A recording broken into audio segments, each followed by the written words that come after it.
저희는 지난주에 13장, 마태복음 13장의 천국 비유를 살피면서 천국이 이러이러하구나, 또 그 천국을 발견할 때의 기쁨과 그것을 얻을 때의 즐거움, 그것이 정말 이 생뿐만 아니라 내 생에 복이 된다는 이러한 여러 가지 것들을 살펴봤습니다.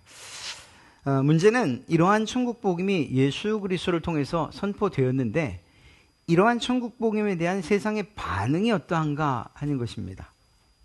이러한 반응이 사실은 13장 마지막 부분과 오늘 14장 앞부분에 헤롯의 사건을 통해서 기록되어 있죠. 그래서 예수님께서 당신의 고향에서 복음을 전했을 때의 반응과 그리고 헤롯의 반응을 살피면서 결국 우리는 어떻게 해야 되는가? 우리는 이러한 천국 복음에 대해서 어떤 태도를 취하고 그리고 이 천국 복음을 어떻게 전할 것인가 하는 이런 문제들을 좀 살펴보려고 합니다. 그렇습니다. 고향에서 거부당하고 배척당하신 예수님의 이야기를 먼저 하려고 합니다. 예수님께서 왜 고향에서 거절당하고 또 배척당하셨을까? 아마도 성경에도 나와 있지만 너무나 익숙하기 때문일 것입니다. 그것을 굳이 몇 가지로 나눠본다면 이렇습니다. 예수님의 출신 배경에 대한 선입견, 무슨 말인가 하면 모든 사람들이 다 예수님을 알고 있고 예수님이 어느 동네에서 자랐는지를 알고 있는 거죠. 지금 이 나사렛이라고 하는 이 동네는 시골 마을이고 변방입니다. 그리고 이방 지역과 접경 지역이 있죠. 그러다 보니까 중심지도 아니에요. 종교적이거나 혹은 문화의 중심인 예루살렘과는 멀리 떨어져 있어요. 일반적으로 우리나라 속담에도 사람이 나면 서울로 보내라. 이 중심지로 가야 되지 않습니까? 지방에서 났어도 중심으로 가야 되고 그곳에서 났으면 더 말할 나위 없고 말입니다. 그런데 예수님은 사역지 자체가 이러한 갈릴리 나사렛에서 계속 사역을 하고 계셨던 것입니다. 성경은 그리고 또 그 당시의 사람들은 이렇게 이야기를 하죠. 나사렛에서 무슨 선한 것이 나겠느냐 이렇게 말합니다. 목수였지 않습니까? 아마도 아버지가 목수였기 때문에 그가 공생애를 시작하기 전까지는 예수님 역시 목수로서 지내지 않으셨겠습니까? 아버지를 돕는다거나 하는 이런 그냥 일반적인 생각만 해도 그가 어떤 특별한 교육을 받았거나 그러지는 않았던 것 같습니다. 그러다 보니까 특히 목수라고 하는 직업 자체가 주는 편견이 있었거든요. 사실 편견이라기보다는 실제였습니다. 그저 평범한 그리고 그보단 낮은 지위가 바로 이 목수였습니다.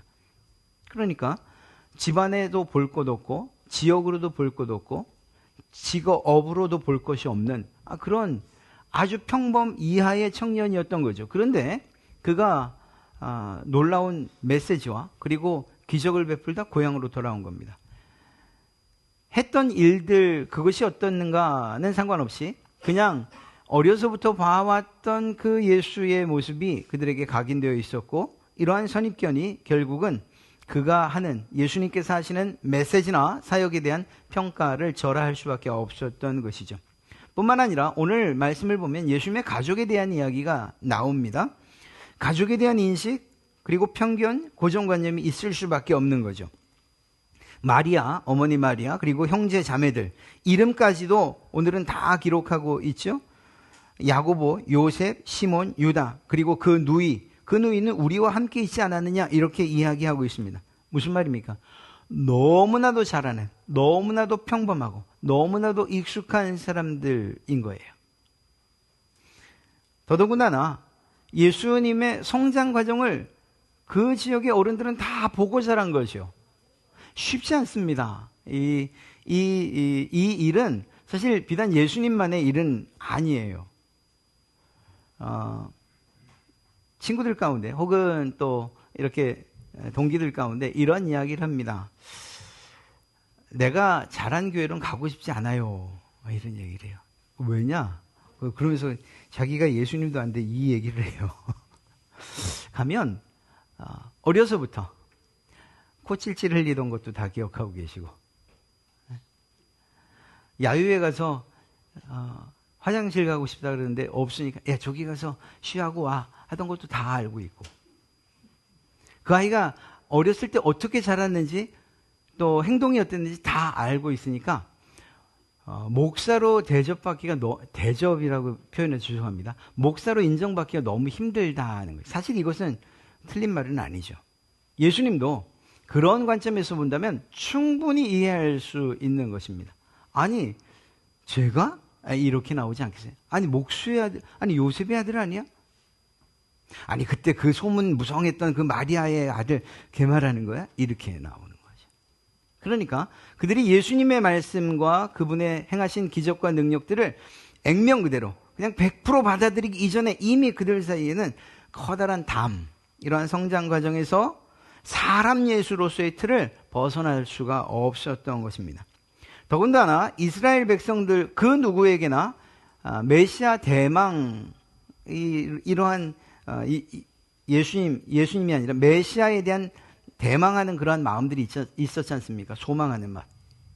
그리고 그들이 가지고 있었던 메시아는 기본적으로 정치적인 독립, 그리고 나라를 재건하고 회복하는 이러한 메시아를 원하고 있었습니다.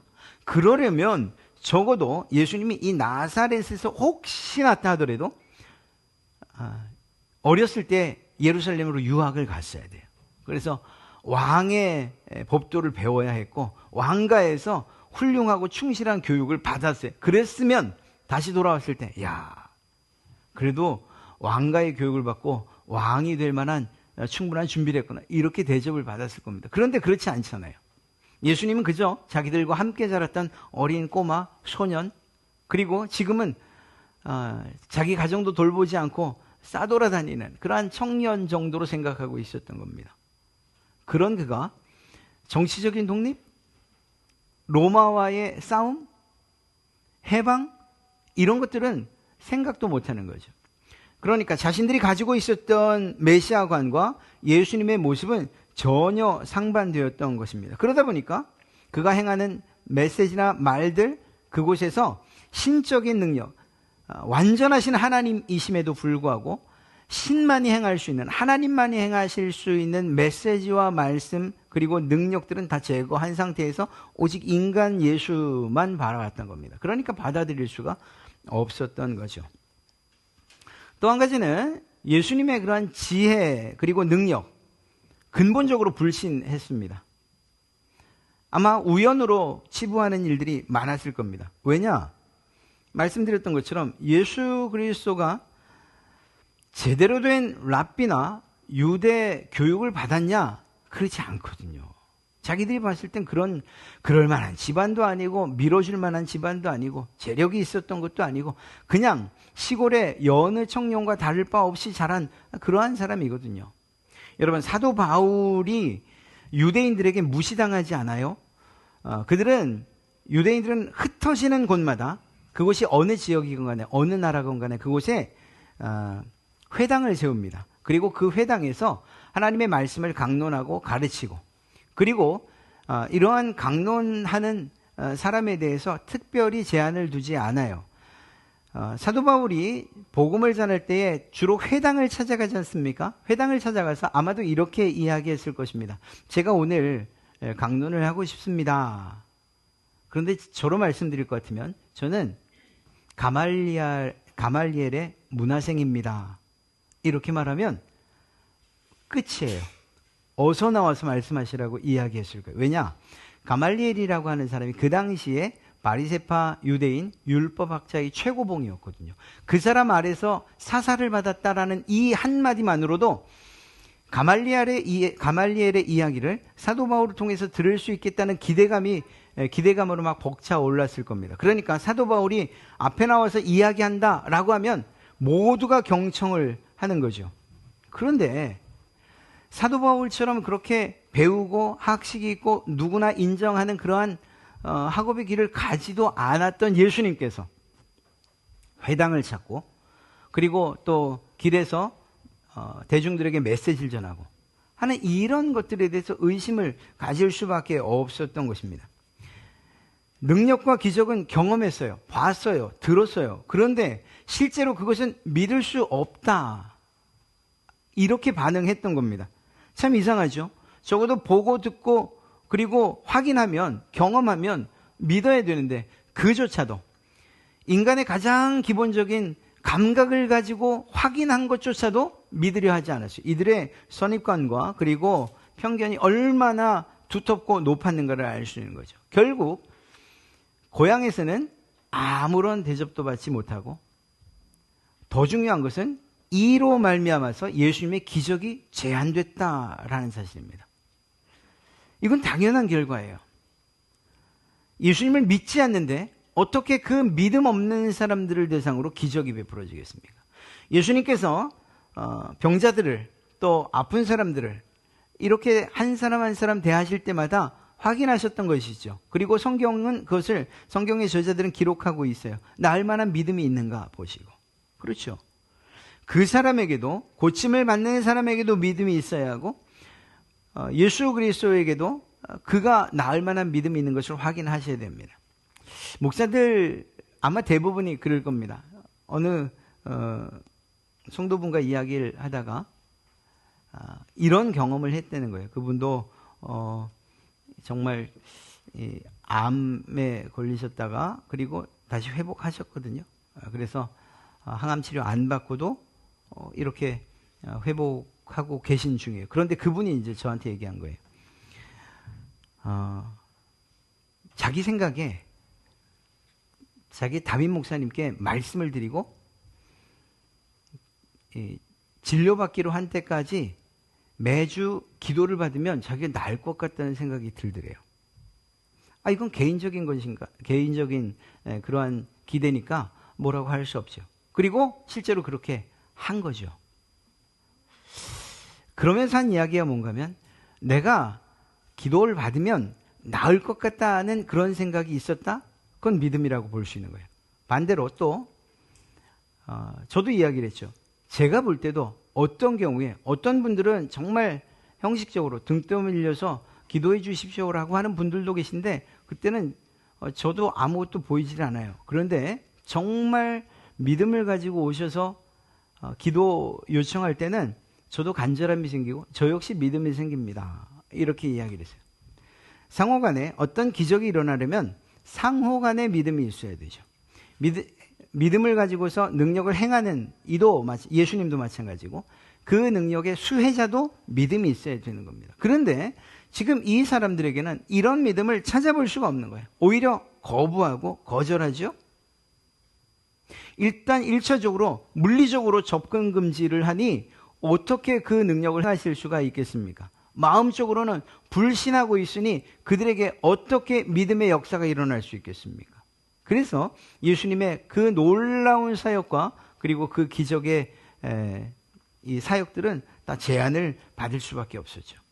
단순하게 병이 낫지 않았다, 귀신이 쫓겨가지 않았다, 그 지역에서 예수님의 능력이 나타나지 않았다로 끝나는 것이 아니고, 이러한 예수님의 사역이 중단되는 것은 결국은 그들의, 그 마을, 그 동네, 예수님 고향 사람들의 신앙과 믿음이 자랄 수 있는 기회를 놓친 거죠. 더 정확하게 이야기하면 몸의 치유와 회복뿐만 아니라 영혼의 구원까지도 그 기회도 날려버린 거예요. 얼마나 안타까운지 알 수 없어요. 동일한 일들이 한 곳에서 또 일어나죠. 가다라 지방에서 일어났던 바로 그 귀신 들린 사람. 돼지떼에게로 귀신이 요청합니다. 돼지떼에게로 우리를 보내주십시오. 그래서 돼지떼가 몰살당합니다. 그리고 이 사건을 마을에 들어가서 내가 지금 고침을 받았다. 예수 그리스도가 날 고쳤다. 그러면 반응이 어때야 됩니까? 이야, 그런 놀라운 능력을, 그분의 이야기를 들어나 보자. 내게 있는 문제도 해결해 주지 않겠느냐. 이래야 되지 않습니까? 그런데 그렇지 않아요. 오늘 57절에서 이야기하는 것처럼 예수를 배척한지라. 사실 성경을 읽는 여러분들은 이러한 놀라운 일들을 보고 고향 사람들이 말하길 예수님을 맞이한지라, 이걸 기대했는데 성경은 그렇게 기록하고 있잖아요. 예수를 배척한지라. 가다라 지방에서도 예수를 그 동네에서 내보내지요. 내쫓아요. 아니, 기적의 주인공이시고 능력 있으신 하나님, 우리의 몸뿐만 아니라 영혼을 구원하시는 그 예수 그리스도를 쫓아요. 그 안에서 무슨 기적과 역사가 일어날 수 있겠습니까? 안타까운 일입니다. 이것이 13장 마지막에 기록된 예수님에 대한 거부와 그리고 또 배척이었습니다. 이러한 비슷한 일을 세례 요한의 사건을 마태는 기록하고 있습니다. 사실 성경을 읽는 여러분들, 이미 이 세례 요한의 죽음은 지금 이 기록된 이 시기보다 훨씬 앞에 있었던 일이에요. 그것을 어디서 알 수 있는가 하면은 헤롯이 무엇이라고 이야기하는가 하면 2절에 14장 2절에 그 신하들에게 이르되 이는 세례 요한이라 그가 죽은 자 가운데서 살아났으니 그러므로 이런 능력이 그 속에서 세례 요한이 다시 살아서 내가 죽였던 그 세례 요한이 다시 살아서 예수 그리스도의 능력으로 지금 나를 이렇게 괴롭히고 있구나 이렇게 이야기합니다. 그러니까 이 사건은 시기적으로 보면 훨씬 전에 있었던 얘기예요. 그런데 이 전에 있었던 이야기를 마태가 굳이 끄집어와서 이 사이에 끼워 넣은 이유가 뭐냐? 헤롯 대왕도 이러한 천국 복음에 대해서 거절했던 사람이라는 것이고 그 결과가 어떻게 되는가 하는 것을 연속적으로 이야기하고 더 나아가서 헤롯에게 일어난 이 일, 헤롯을 통해서 세례 요한이 받았던 이 죽음의 일은 결국 세례 요한만의 일이 아니고 이후에 예수 그리스도의 복음과 천국 복음을 거절하는 사람들에 의해서 당하게 될 예수님에 대한 예표를 이야기하고 있는 것입니다. 세례 요한의 죽음은 이어져서 예수 그리스도의 죽음에까지 지금 이어져 가고 있는 것이다. 이렇게 말할 수 있는 거죠. 여러분, 헤롯이 왜 죽었는가 하는 것에 대해서는 성경이 기록하고 있습니다. 비도덕적인 결혼, 특별히 율법에 반하는 것이었어요. 이복형 빌립의 아내였던 헤로디아를 아내로 취합니다. 그리고 그것에 대해서 율법을 어긴 부도덕한 행위로 계속해서 세례 요한이 경고하고 그리고 비난했어요. 그것을 듣기 힘들었죠. 그럼에도 불구하고 헤롯은 요한을 죽일 생각은 하지 못했어요. 두려워서. 왜냐하면 백성들이 선지자로 알고 있으니까 함부로 손댈 수 없었던 거죠. 뭐 중요한 것은 아닙니다만 한번 표를 보여드리면 이렇습니다. 여기에서 제일 위에 있는 헤롯 대왕은 이 헤롯 대왕은 우리가 잘 아는 2살 이하의 어린아이들을 죽였던 바로 그 헤롯 대왕. 그 헤롯 대왕의 아내들입니다. 미리암 1, 2, 말다케라고 하는 여인은 사마리아 태생입니다. 그리고 클레오파트라, 우리가 알고 있는 그 클레오파트라는 아닙니다. 그래서 이 부분을 좀 제거를 하고 나면 그의 아들들이 이렇게 쭉 있습니다. 이복 동생들이죠. 우리가 보는 이 헤롯 안티파스, 안디바라고 하는 헤롯이 오늘 등장하는 오늘 주인공인 바로 그 헤롯이거든요. 이 안디바가 자기의 이복형, 성경은 동생이라고 되어 있는데 실제로는 형입니다. 형. 이복형의 아내였던 헤로디아를 자신의 아내로 맞은 겁니다. 그러면 이 안디바에겐 아내가 없었냐? 아닙니다. 나바테아라고 하는 나라의 공주가 정략적으로 결혼해서 아내로 이미 있었습니다. 그런데 여러 구실을 들어서 자신의 첫 번째 아내 나바테아 왕국의 공주를 내쫓고 그리고 형의 아내였던 이 헤로디아를 자신의 아내로 맞이한 겁니다. 그러면 빌립은 살아있었냐? 예, 살아있었어요. 그러니까 강제로 이복형의 아내를 빼앗은 거죠. 헤로디아가 동의를 했을까요? 당연히요. 권력에 욕심이 있었던 여인이었기 때문에 당연히 가는 것에 대해서 전혀 죄의식도 느끼지 못했습니다. 이후에 이 헤로디아가 자기의 딸, 이 딸은 빌립과의 사이에서 난 딸이었습니다. 살로메. 이 살로메가 춤을 추고 오늘 성경을 보니까 연회에서 춤을 추고서 모든 손을 다 들어주겠다는 이러한 헤롯의 이야기에 누가 뒤에서 사주를 합니까? 그 어머니 헤로디아가 이야기해서 요한의 머리를 소반, 쟁반에서 담아서 지금 가져오게 이야기해라. 이렇게 한 겁니다. 그러니까 이 안티파스, 그러니까 안디바와 헤로디아는 이미 율법 안에서 그리고 또 이스라엘 백성들 사이에서 부도덕한 왕으로 인식되고 있었고 그것은 사실이었어요. 이것을 요한이 계속해서 지적하니까 듣기 싫었죠. 그럼에도 불구하고 아무것도 할 수 없었습니다. 그러다가 이 생일 연회를 통해서 결국은 요한을 참수하게 된 거죠.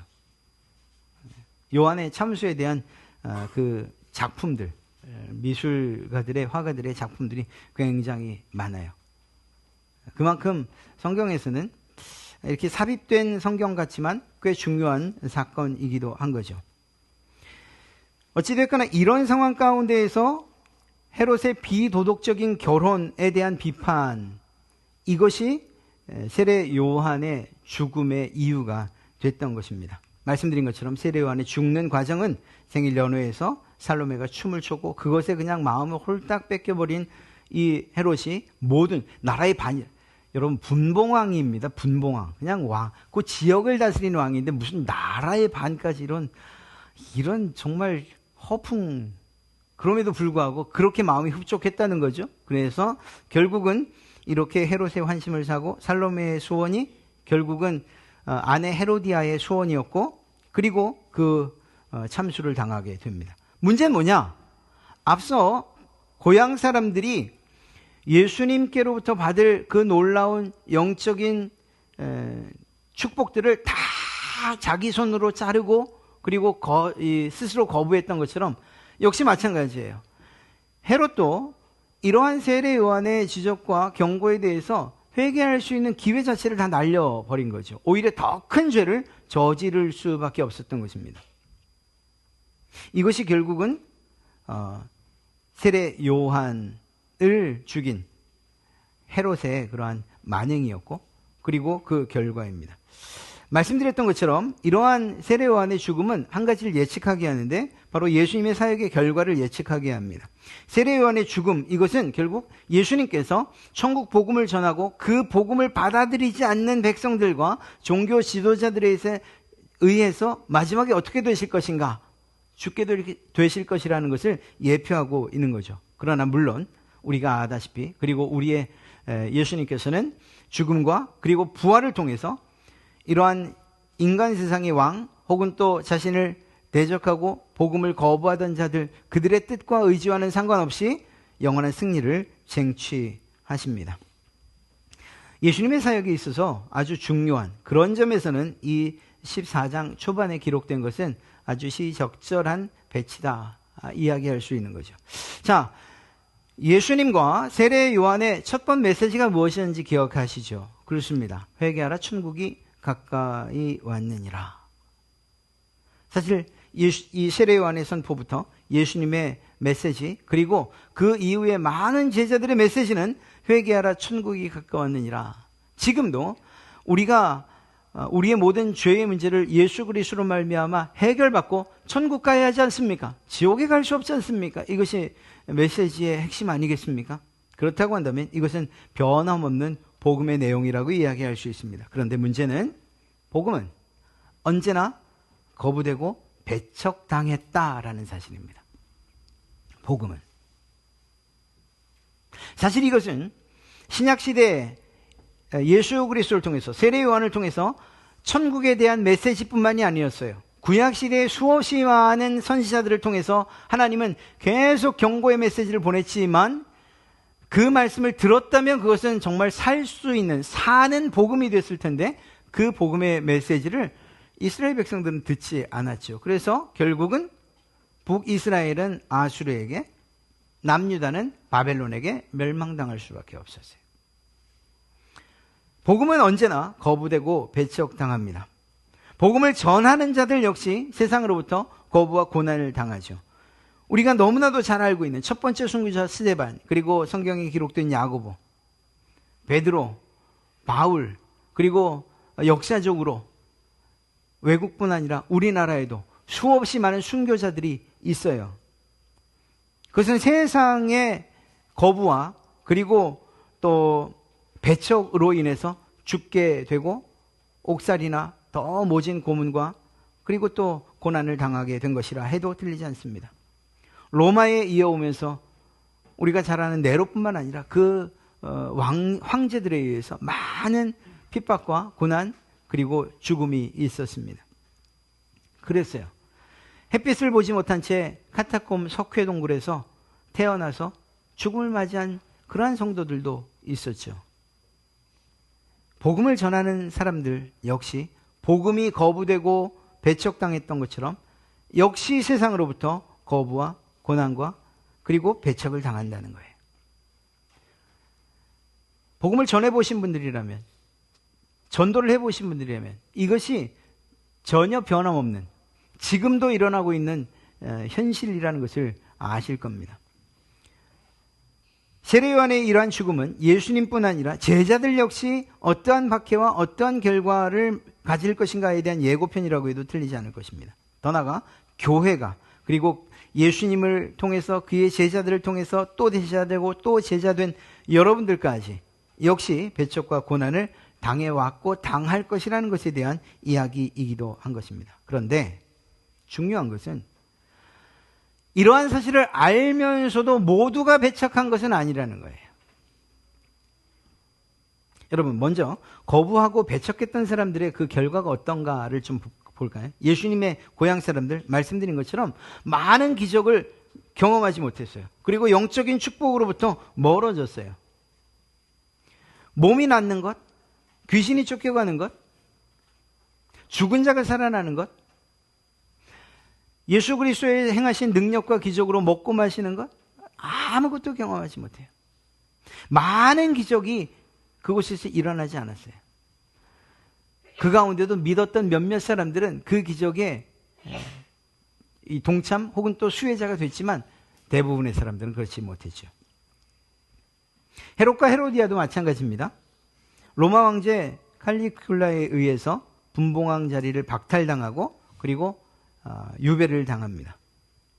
사실 이거는 욕심 때문이었어요.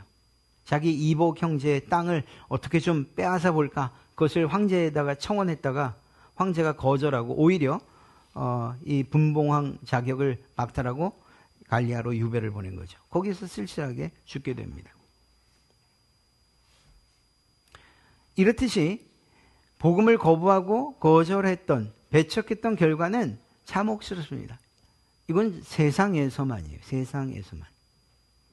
우리의 눈으로 보이지 않는, 그러나 우리는 확실히 알고 있는 죽음 이후의 처참함은 세상에서 맞은 그리고 맛본 처참함과는 비교할 수 없는 그러한 가장 생각하고 싶지 않은 그러한 결과를 맞게 될 것입니다. 회개하라 천국이 가까이 왔느니라 라고 하는 주의 메시지에 대해서 그 복음을 받아들였던 사람들, 성경에 얼마나 많은지 알 수 없어요. 가버나움과 갈릴리의 많은 사람들, 이 고향 말고 다른 사람들, 이방과 접경에 있던 사람들, 또 사마리아 여인과 사마리아 성 사람들. 사마리아 여인은 자신에게 말 거는 예수님을 상대하려고 하지 않았습니다만, 그러나 결국은 예수 그리스도를 통해서 샘솟는 마르지 않는 샘을 발견하게 되죠. 그리고 내가 드디어 날 구원해 주신, 나를 아는 분을 만났다. 사마리아 성에 가서 복음을 전해요. 그리고 그 사마리아 성에 복음이 전파되죠. 가난하고 병든 사람들, 세상 사람들은, 있는 사람들은, 권력자들은, 종교 지도자들은, 거들떠 보지도 않는 그러한 가난하고 병든 사람들, 세리나 죄인들, 다 예수 그리스도의 복음을 다 받아들였어요. 로마의 백부장 등 이방인들도 그랬습니다. 이건 예수님의 시대에만이에요. 예수님이 돌아가시고 승천하신 이후에, 부활 승천하신 이후에 초대교회 안에서도 이러한 사람들이 교회의 주축을 이루었고 하나님의 놀라운 복음의 은혜를 입었던 사람들이라는 것. 그리고 그것을 사도 바울은 고린도전서 1장에서 너무나도 잘 기록해 주고 있어요. 이 사람들에게 놀라운 일들이 일어나지 않습니까? 사람들은 무시하고 그리고 상대하지 않는 그런 부류의 사람들이에요. 말씀드렸잖아요. 유대인들은 그들의 기도의 제목 가운데 이런 것이 들어있어요. 지옥의 불쏘시개로 사용될 이방인으로 태어나지 않게 해주셔서 감사합니다. 이게 참 말입니까? 그만큼 이방인들에 대한 혐오와 그리고 이러한 타부시하는 것들이 있었다니까요. 그럼에도 불구하고 그 사람들은, 유대인들은 그렇게 했지만 오히려 예수님을 받아들였던 그들은 비교할 수 없는 천국에 대한 소망을 가지고 살아가는 사람들이 되었고, 그리고 실제적으로 이 세상에서도 그들이 필요로 하는 모든 것들을 공급받는 놀라운 역사가 일어났다는 것을 기억해야 됩니다. 누구나 그래요. 복음을 받아들인 사람들은 이러한 은혜를, 그래서 치유와 회복의 역사와 구원과 죄사함, 삶의 변화와 평안, 그리고 영원한 생명을 소망하는 이러한 놀라운 은혜들을 경험하고, 그리고 그것들을 소유하게 됐다니까요. 예수님을 어떤 이유에선 간에 편견이든 선입관이든 아니면 자존감 때문이든 거절하고 자신들의 이러한 기득권을 유지하기 위해서든 어떤 이유에서든 예수 그리스도를 배척하고 그 복음을 거부했던 사람들은 이러한 하나님의 은혜를 전혀 경험하지도 맛보지도 못했다는 사실입니다. 이러한 말씀을 통해서 마태가 우리에게 요구하는 것이 있어요. 바라는 것이 있어요. 뭘 바랄까요? 첫째는 우리가 복음, 예수 그리스도를 배척하거나 거부하지 말라는 거예요. 사실 이 자리에 나와 계신 분들은 예수 그리스도를 거부하고 배척하지 아니하신다고 저는 믿어요.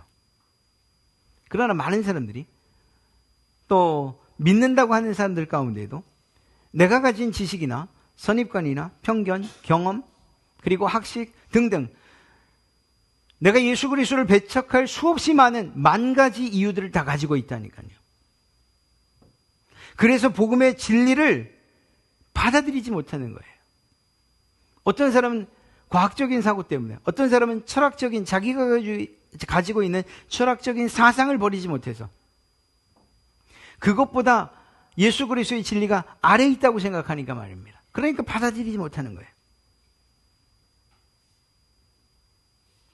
이러한 거부와 배척은 결국은 치유와 회복, 구원, 축복을 소유치 못하게 하죠.